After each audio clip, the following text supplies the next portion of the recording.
This is the rundown. Now, KwaZulu-Natal Premier Sihle Zikalala and his team are in Ladysmith today, and the town is subject to a shutdown. Schools are closed and public transport isn't running. Demonstrators want the mayor of the Alfred Duma Local municipality to step down for poor service delivery. We're going to cross now to our reporter, Pamandla, who is standing by in Ladysmith, just for an update on exactly what is happening there. Now, Pamandla, good afternoon to you. Is the town in total shutdown? Can you confirm that for us? It is in shutdown. There is no public transport, there is no schooling. Most of the shops, I would say about 90% of the shops in the town center are closed. But let me give you the latest update. We are on the road here, which is R103 in Rosebom. This is just outside eZakheni Township, one of the biggest townships in Ladysmith. 5 trucks were set alight. It is believed that it happened in the hours of this morning. My colleague Sandile Makubela will show you what is happening in the background. You can see there some people are working on trying to clear this road. So let me give you some bit of the context here. It is widely believed and suspected that these 5 trucks, which were carrying baking powder or flour, were en route to and from Durban.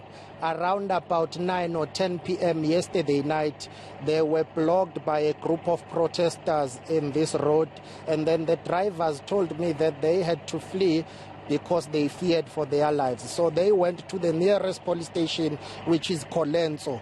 And then when they got there in Colenso, they slept at the police station around 1 a.m. to 3 a.m. It is believed that is the time when these trucks were set alight. So it's just total chaos. This road that you see now is just blocked. There is no way in and out. So it goes through or near eZakheni Township in Ladysmith. That is the latest that I can bring to you. We are still waiting to get more confirmation and verification from the police and authorities in KwaZulu-Natal, but I can confirm that I have seen 5 trucks that have been set alight. It is believed, based on what the drivers have told me, I've interviewed 2 drivers. They told me that one of them was driving from Durban going towards Mpumalanga. He was going to take this route to Newcastle and Mpumalanga, and then he was stopped by a group of protesters who had blocked this road with everything, including rocks and stones, and then he had to run for cover. Pamandla, let's talk about what business people perhaps are saying about this shutdown. I mean, if public transport is not even operating, clearly this has an economic effect as well on the city. But I mean, if a truck driver can also do his job and he has to run for cover, it means that his life might be in danger. And that's something that's of concern to business. Indeed, I think business people around Ladysmith are concerned. I mean, they are currently meeting with authorities in the Ladysmith Town Hall. That's where we'll be going later on. But yes, they are concerned. Based on what the MEC for Community Safety and Liaison in KwaZulu-Natal, Begintuli, said, the business community has told the provincial government that the ongoing shutdown has already cost about 100 million rand in terms of financial loss. You are not talking about loss in wages and production, because people from major townships in and around Ladysmith can't go to work. Yesterday we were in Ladysmith. Some of the shops and some of the owners were telling us that their staff didn't come to work because there was no public transport.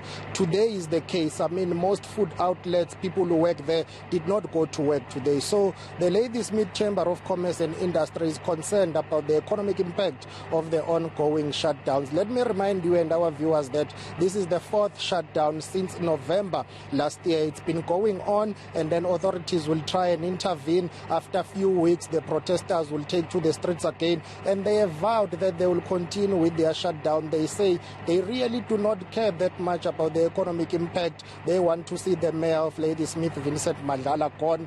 They allege that he is involved in the ongoing taxi feud, and they claim that his administration is failing to deliver basic services. All right. Siphamandla, I have to ask you this briefly before I let you go. Give us a reminder of the Premier Sihle Zikalala's response to this, because this is not the first time you've also engaged with him about, protesters wanting Vincent Madlala out of office. The last time we had a conversation as well, there were taxi fuels. We saw taxi drivers also barricading roads, setting roads on fire. You also engaged him on that particular issue. Has he responded on this fresh spate of protests today? We expect to speak to him later today. As I'm speaking to you right now, he is meeting with the business community in Ladysmith Town Hall. That's where we'll be going when we leave Ezakeni. That is a closed meeting. He's engaging with the business community because it's concerned about the ongoing shutdowns and the economic impact. He did address during his State of the Province address, he mentioned Ladysmith and Newcastle, that he was concerned about it. Last time we engaged him, he said they are attending to this issue. As to whether they will give in to the demands of the protesters or not, we will ask him later, but I think the matter is urgent, bearing in mind that there is what I can call an economic sabotage in Ladysmith, which, by the way, is a strategic town going all the way to the mining town of Dundee and Newcastle. So if there is a shutdown in Ladysmith, it affects other neighboring towns like Dundee and Newcastle, and the economy of the province is taking a knock. We'll leave it right there. Thank you so much. Siphamandla, our reporter live in KZN, updating us on the latest spates of protests. This